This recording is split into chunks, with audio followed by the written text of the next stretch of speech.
acabamos estas dúas, o bueno, voy a hablar en castellano mejor. Acabamos esta dois, non sei se alguén tiene unha pregunta. Bueno, se preguntas... a ver si tienen otro micro. ¿Tienes otro micro por ahí? Sí. Aquí ya hay, con intención de hacer una pregunta, muy bien. Si no, preguntaba yo.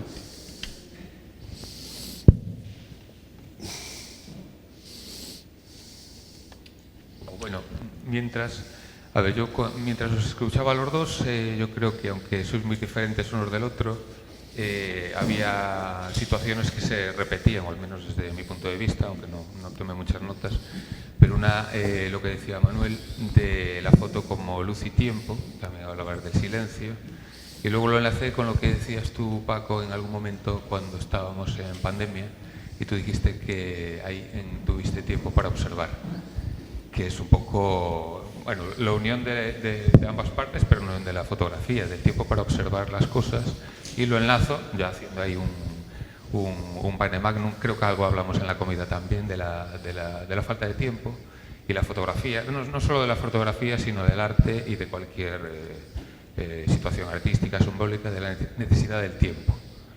Es así un poco genérico, pero no sé si queréis hablar a partir de esa unión o de la dificultad, ya que estamos hablando también de cómo podemos ver la fotografía o las prácticas fotográficas en la actualidad, de la necesidad del tiempo y de por qué quizá, o eso puede ser un motivo, de que la fotografía o la imagen tenga una capacidad menor desde un punto de vista artístico o simbólico. Por si queréis hablar algo a raíz de eso, que ya sé que es muy genérico. No sé, a mí no se me ocurre nada. Es una cosa tan compleja como lo que has dicho. No, yo comentaría algo... Era por unir un poco. Sí, bueno, es verdad que somos muy diferentes, ¿no? Pero sin embargo, trabajamos mucho juntos, ¿no? Y trabajamos bien, ¿no? Yo con Manuel flipo, ¿no? O sea, yo cuando le conocí me pareció, no sé, de las personas más auténticas que he conocido en este mundo del arte, ¿no? O sea, hemos hecho vídeos, además mola una cosa, a mí una cosa que me gusta mucho de Manuel es que le gusta trabajar con pocos medios, ¿no? Que de repente hacemos un vídeo que va a estar en un museo, pero lo hace conmigo que no tengo ni idea de hacer vídeos, ¿no?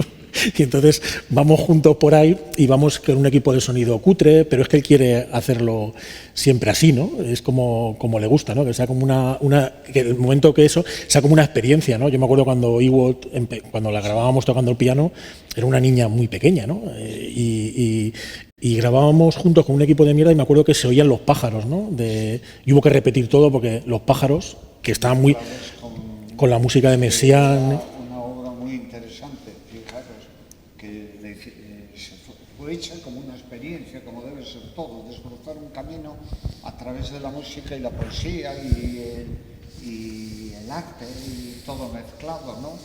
Iwood era una niña que tenía 14 años y yo he tenido siempre mucha relación con la música de Messiaen. Ya sabéis que Messiaen estuvo en un campo de concentración y allí escribió Cuarteto para el final de los tiempos, ¿no? Entonces, él, por otra parte, era ornitólogo y tiene, pues, muchas de sus obras son hechas a partir de cantos de pájaros, ¿no? Yo, cuando estudiaba, al principio, pues he tenido siempre mucho que ver con el pájaro, con el ave, a nivel simbólico, aunque también me gustaba ahora mismo tengo el pajarito más pequeño del bosque, anidando en la chimenea de humos y no puedo usar la cocina. Fijaros en el campo, un pajarito que es así. Creo en el misterio de los pájaros. Y abro una ventana pequeña así, y el pajarito entra dentro, se posa en una serie de utensilios de cocina, interpela a mi perro, me interpela a mí y vuelve a salir. Es decir, que me interesaba Messiaen, pero me interesaba la música de paja hecha a partir de los pájaros, me interesan las aves, ¿no? Entonces, viene a cuento porque mi hija, influida por mí, estaba tocando piezas de Messiaen. Y entonces, bueno, empezamos a investigar sobre esto, a improvisar, y claro, está tocando Messiaen y aparecen los pájaros y cantan, porque las propias obras están. Recuerdo cuando tenía esa edad, tenía un profesor ruso increíble en Santiago de Compostela, y en el 7º vivía. Entonces ella tocaba Messiaen, estaba con él, con Alexander Gold, y entonces sube el vecino del 2º al cabo de una semana y le dice: oiga, señor, ¿pero qué están tocando? Que tengo aquí un pájaro, un canario que no ha cantado en 7 años y se ha puesto a cantar como un loco. Estas experiencias es muy interesante, porque esto forma parte de la obra. Si no hay esto, es lo que decía Acacio de Almeida, el fotógrafo de Alan Turner, cuando fotografiaba con Alan Turner con la cámara al hombro. Todo lo contrario de llevar toda esta parafernalia que llevan los cineastas hoy, los fotógrafos. Es que vosotros no sé si habéis visto un fotógrafo de moda o de los artistas ahora. Conozco un artista aquí, de fotógrafo en Madrid, que llevan parafernalias de van en Etiopía, mi hija es etíope, de origen etíope, ¿no? Van con 2 todoterrenos, con guardaespaldas, con un equipo de flashes, etcétera, etcétera, etcétera. Y puedo contar todo eso. Yo soy todo lo contrario a eso. Para mí, los mínimos elementos. La luz del día, porque siempre existe luz. Por oscuro que parezca, siempre existe luz. Hay que abrir el obturador. Nosotros apagamos todo, abrimos el obturador. Y eso, bueno, yo creo que es lo que decías tú. Y mi hija, claro, hicimos un vídeo que resultó muy bien. Eran 2 pantallas. Y precisamente Segade, que ahora está en el Reina Sofía, que yo no lo conocía de nada, es que me vino a decir: oye, es que eso hace 15 años, 10 años, fue en el año, yo creo que en el 90, no, en el 2015 o 14. Antes. Sí, vino a decir: coño, una niña negra tocando Messiaen, que es tal, que es la espiritualidad extrema, era el organista de tal. Es decir, este tipo de cosas no se planifican ni se escriben. Como no se va a la alta montaña con 2 cámaras de vídeo. Yo he fotografiado, como decía un amigo mío, en el sitio más peligroso de Islandia. Acaban de hacer un documental que son las rocas donde el mar es plano. Diríamos que es plano. Y las olas de repente suben y te llevan atrás. Claro, tú ahí no puedes planificar, solo tienes que tener esa emoción. No puedes llevar 2 cámaras de vídeo, si no eres Spielberg. ¿Entiendes? No puedes.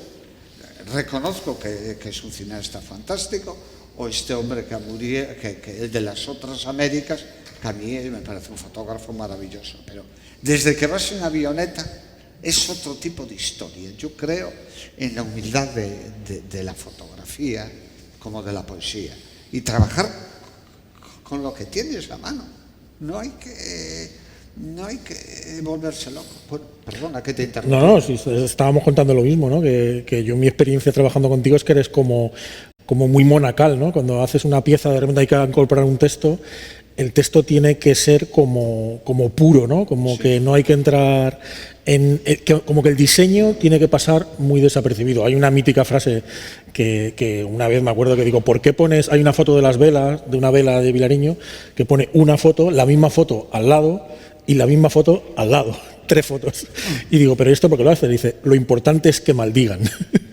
Que haya alguien que maldiga y que diga. Y eso es el tiempo. ¿Por qué? Eso es el tiempo. Claro, la repetición de. Y eso es el tiempo. ¡Bum!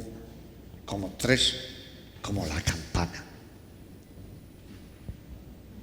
No sé si había alguien que estaba pendiente de. Yo simplemente quería decir que a mí sí. Espera, estaba primero, había una persona ya que estaba esperando. Igual se lo ve, perdón. Hola Manuel, buenas tardes. Espera, son varios apuntes, ¿no? Y en eso va una pregunta escrita, ¿no? El pintor francés del Prado es Georges de Latour, se define por el de las velas y todo eso, ¿no? Y ahí ya una pregunta. Él representa lo íntimo, ¿no? Iluminado por la luz de la vela, pero esas luces que él representa son interiores de los personajes hacia afuera. Sí. Es que resuena un poco. Ah, vale. ¿Y ahora? Mejor. Georges de Latour es el pintor francés. Georges de Latour, sí, está efectivamente, enterrado. sí, Georges de Latour. Y son las velas que iluminan la Sí, imagen. y yo la mezclo con la luz crepuscular, Justo. porque si no, con la luz de la vela sería demasiado duro y el contraste sería tiniebla pura. Y no, yo no lo hago, no lo hacía eso.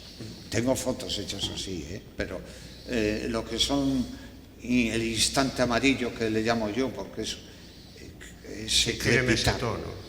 Sí. Eso está hecho cuando se pone, cuando se pone el sol, que ahí, dependiendo de la época del año, hay como media hora, una hora, hora y media, y esa luz es maravillosa, y es la que usaba precisamente Néstor Almendra, el director de Días del Cielo. Sabéis que es Terence Malick, y es una película esa muy buena, todo lo de Malick, ¿no? Sí, porque ahí se juntan varias luces. Lo que dices, la luz crepuscular que entra por la ventana, la luz de la vela y la luz interior de los personajes, ¿no? Es claro, es que realmente lo que te induce las cosas. Tú cuando estás fotografiando, la inspiración te tiene que asistir, porque yo obviamente con la cámara del móvil o cualquier cámara puedo ponerme a fotografiar. Eso es un diario, un recuerdo que todos tenemos, ¿no? Yo he hecho muchísimos viajes y llevar una cámara e ir haciendo fotos, pero siempre hay algo que es realmente, que es como la roca imantada, como una roca negra que te atrae y te posee. Y eso puede suceder o no.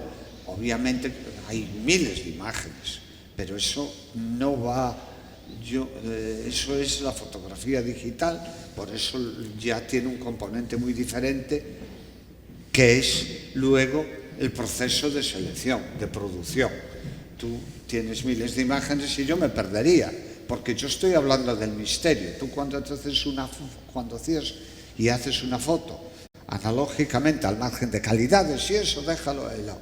Tú haces una foto, tú estás pensando ya en cuando llegues a tu casa, o de un viaje, o de estar 2 días fuera, o un día, en revelar eso y a ver el misterio. Es un misterio.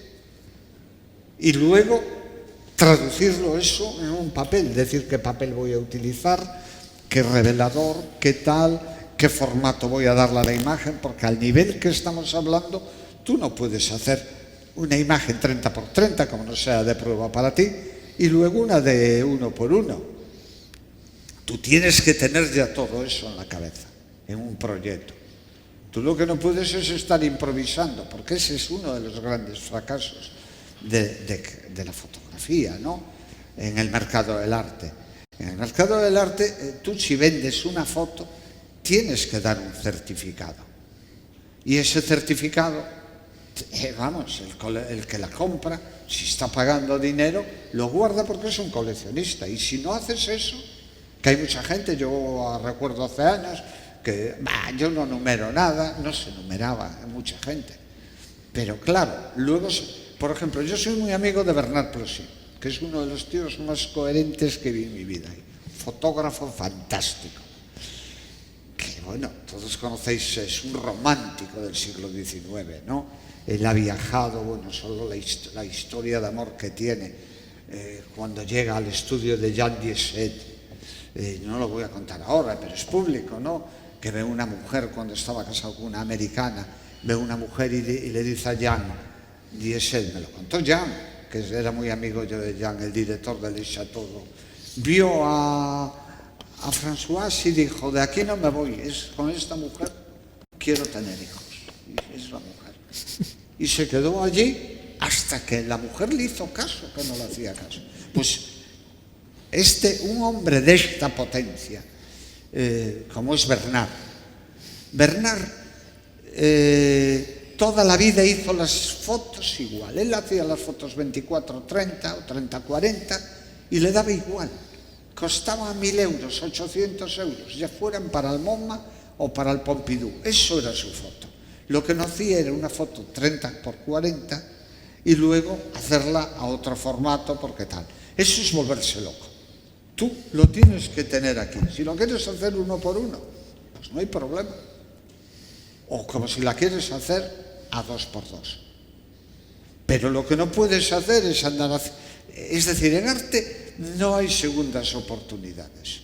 Aquí un fotógrafo español, que bueno, yo no voy a entrar ya en nombres así, todos sabéis que a partir de 7 son originales hasta 7. A partir de 7 ya no. Entonces, este tío vendía las 5 fotos, tenía 2 pruebas de autor, 7. Y entonces, ¿qué hacía este hombre? Como ha vendido bastantes fotos, numeró alguna repetida. Claro, tuvo una denuncia, porque tú si te gastas ese dinero, y aún hace poco salió en la prensa y fue público, que la galería esta, que es una galería puntera en España, en Madrid, más estrella, había un fotógrafo que un tío dijo, pero esa foto que tiene con esa numeración la tengo yo. O sea, se vendió en internet y la compró, por eso fue público. No sé si te enteraste tú de eso. Sí. Mira, y otro tema. Pero bueno, esto es por lo que dijo Fernando, que la fotografía o el arte está en la situación que está. Bueno, en España mucho más, no lo pudimos hablar, que de lo que está en Inglaterra, sin duda, o en Estados Unidos. Porque yo, en la feria de Chicago, que él ha dicho, la feria de Chicago, cuidado, es la feria de Chicago. A lo mejor ahora no sé cómo estará, pero es la feria de Chicago.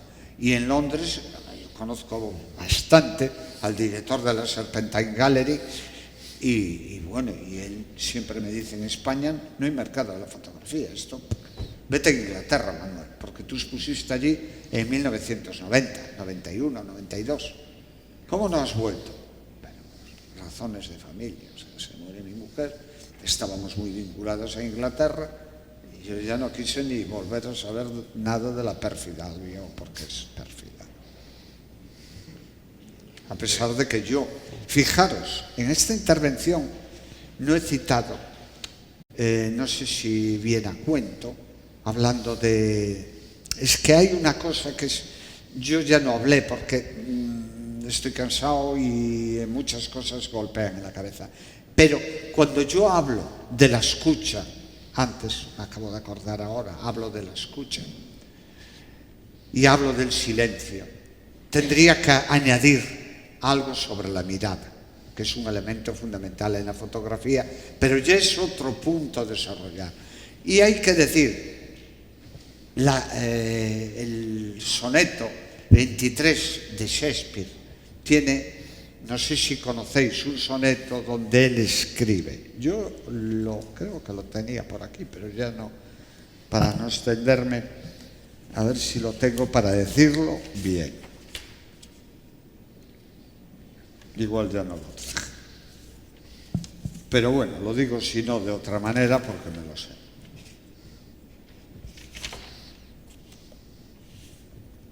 Aquí sí lo tengo. Shakespeare dice en el soneto 23, oír con los ojos. Pero los dos versos son los siguientes. Al leer, aprende lo que ha escrito amor callado. Oír con los ojos es de amor don delicado. La traducción es de García Calvo, de Agustín García Calvo, que era un gran poeta en castellano y un tío cultísimo que estuvo en la Comuna de París, la creó él, ¿no? Ya falleció. Pero Realmente yo diría, oír con los ojos. Tú cuando estás mirando, oyes, es el silencio. Mirar con los oídos, la escucha. Realmente eso es la fotografía. Tú cuando estás fotografiando un paisaje, es un momento de extrema escucha, es lo que dice Shakespeare, tal cual, oír con los ojos, mirar con los oídos. Segundo tema, Ezra Pound en Venecia conoció el matrimonio de Jane Joyce, ¿no? Y él los ahijó y los patrocinó, y gracias a eso Jane Joyce escribió Ulises, que es la novela más representativa de Irlanda, ¿no? Y en ese sentido, o sea, de la capacidad de ver, de escuchar y de tener la premonición, ¿no? O sea, digamos que tú en tus paseos por la costa, al escuchar, al ver, al oír, al sentir, la poesía como palabra y la fotografía como imagen, ¿te llenan o sigues buscando? ¿Cuál es la pregunta? Un poco larga. Vale, repite, o la otra vez, esa parte final. A ver, hay una cosa que dice que el mar nos habla. ¿Qué dice? El mar nos habla. Manuel, el mar nos Sí, habla. el mar nos habla. Sí. El mar, claro que nos habla. La pregunta viene a lo siguiente. ¿Realmente existe el silencio?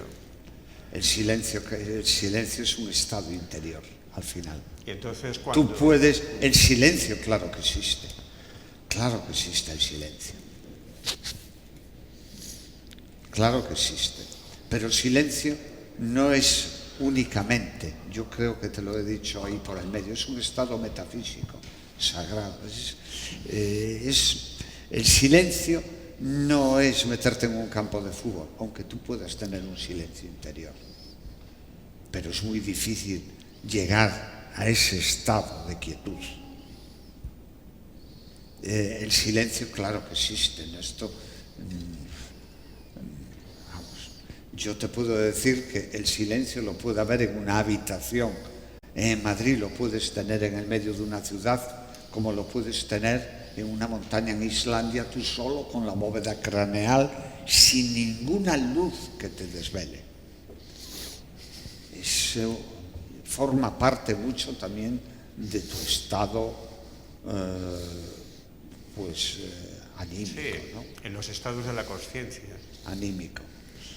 Sí, los estados de la conciencia. Pero sí, el propia. silencio, claro, yo no me voy a poner ahora a coger, a medir el silencio, que también lo puedes hacer, como se mide el oído absoluto. Pero es que esto ya son pruebas físicas que yo creo que no. Pero el silencio sí existe. Claro, pero me refiero, el acto de la creatividad viene del silencio interior, los estados de la conciencia o escuchar. Pues sí, esto es un poco yo como creo y como lo cree, como está. La poesía, desde luego, es así, la fotografía. Como decía Fernando hoy por la mañana, hay muchas fotografías.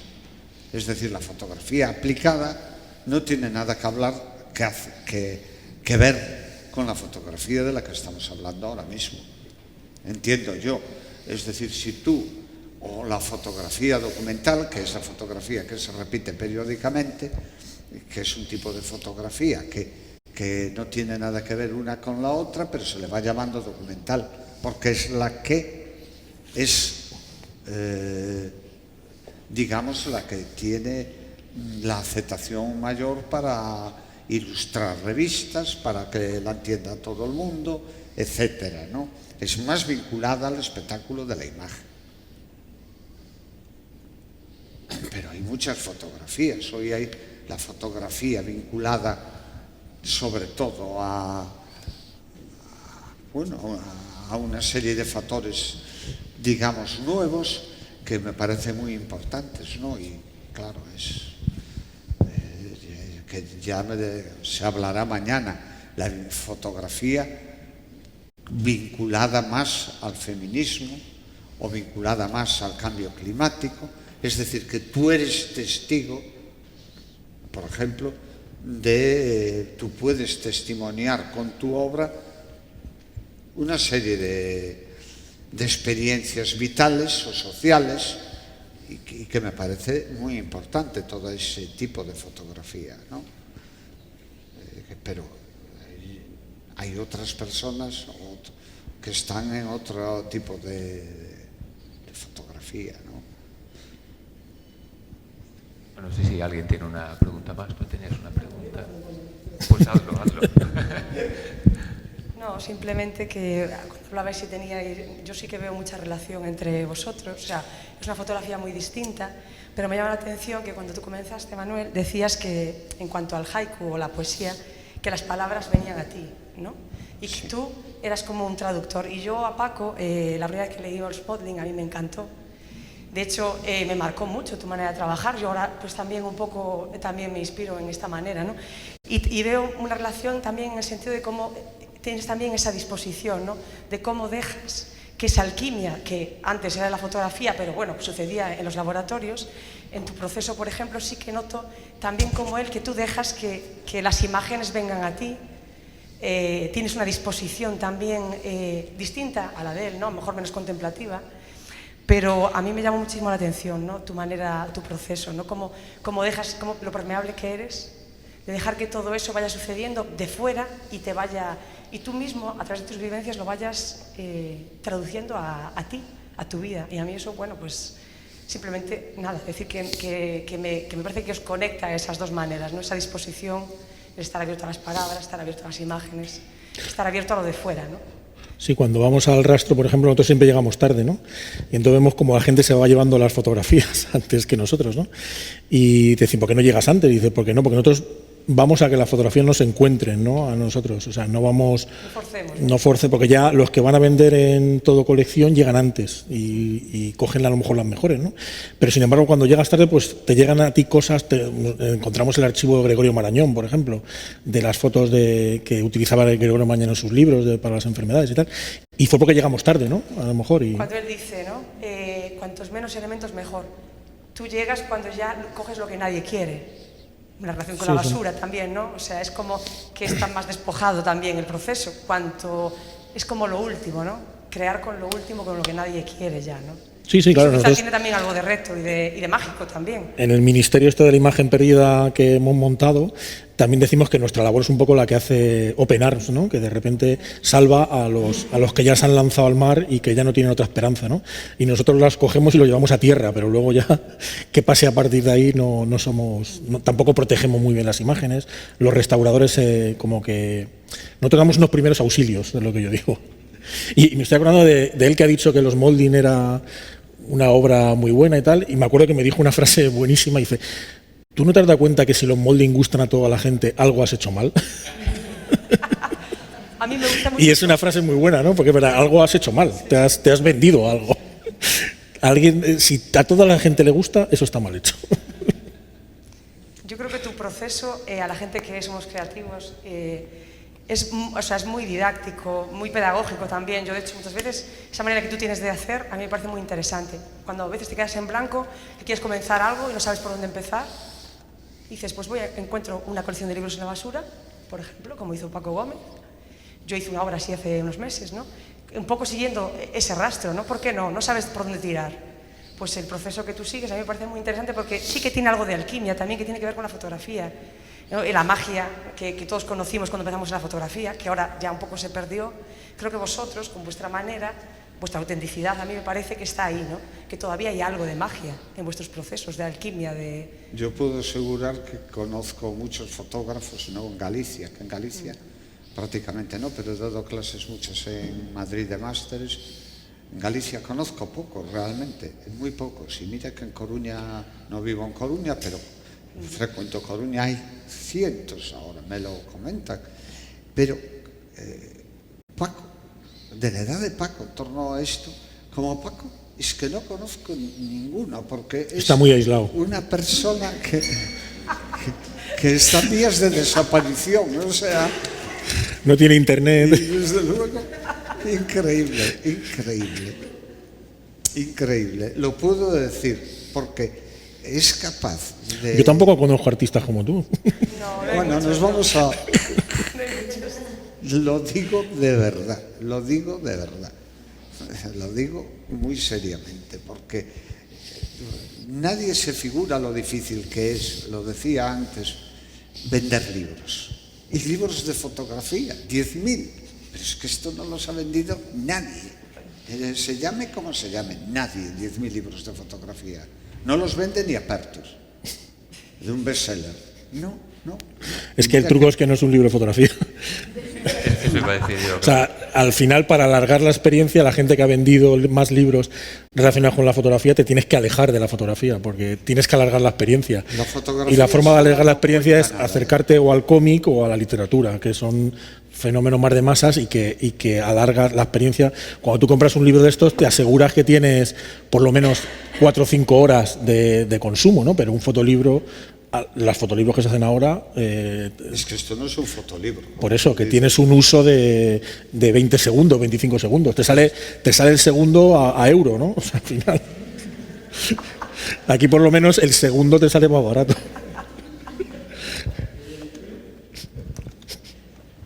Bueno, no sé si hay alguien que tiene alguna cuestión, Sí, comentario. la gente, sí. Y si no, pues... No, sí, bueno, no sé, yo los veo atentos. Sí, pero pasa la pregunta, claro. Si...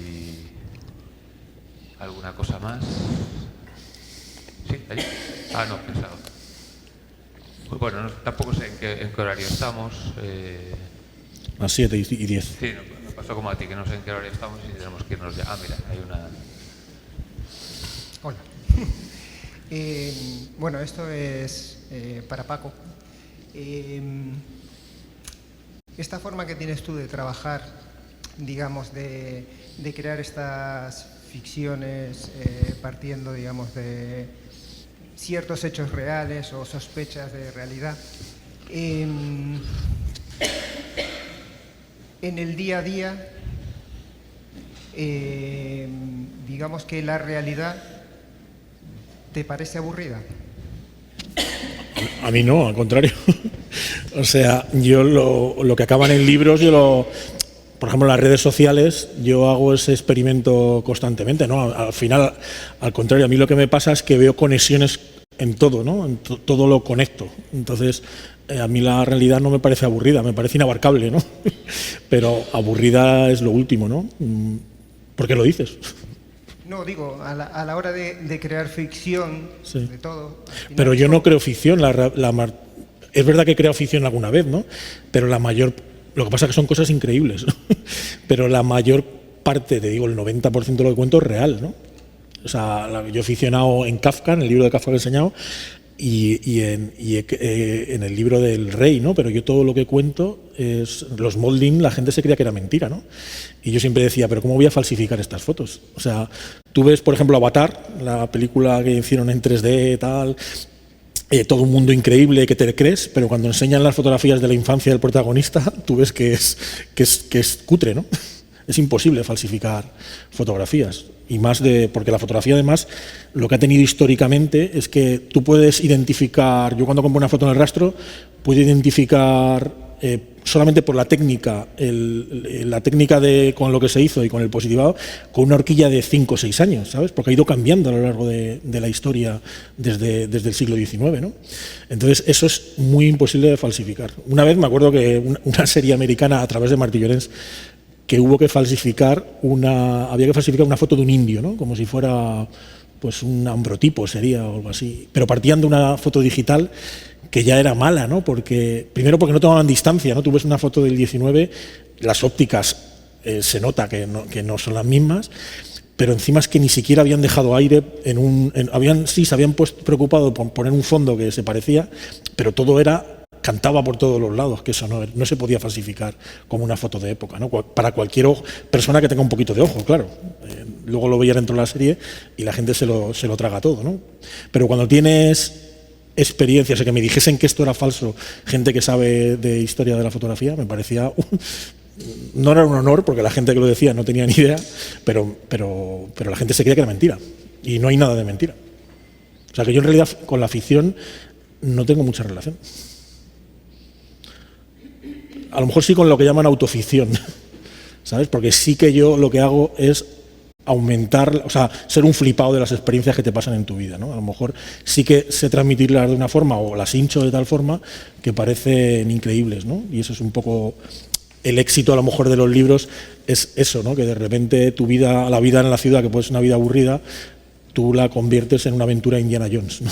O te crees que todo es posible, ¿no? Que a la vuelta de cada esquina hay una sorpresa, ¿no? O sea, que la realidad no es aburrida.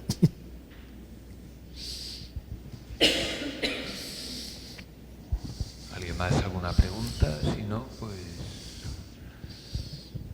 bueno, mañana continuamos. Si no hay más preguntas, pues comenzaremos de nuevo a las 11 de la mañana. Bueno, tenéis los programas ahí, supongo que ya los habréis cogido. Y gracias por venir a todos y nos vemos mañana.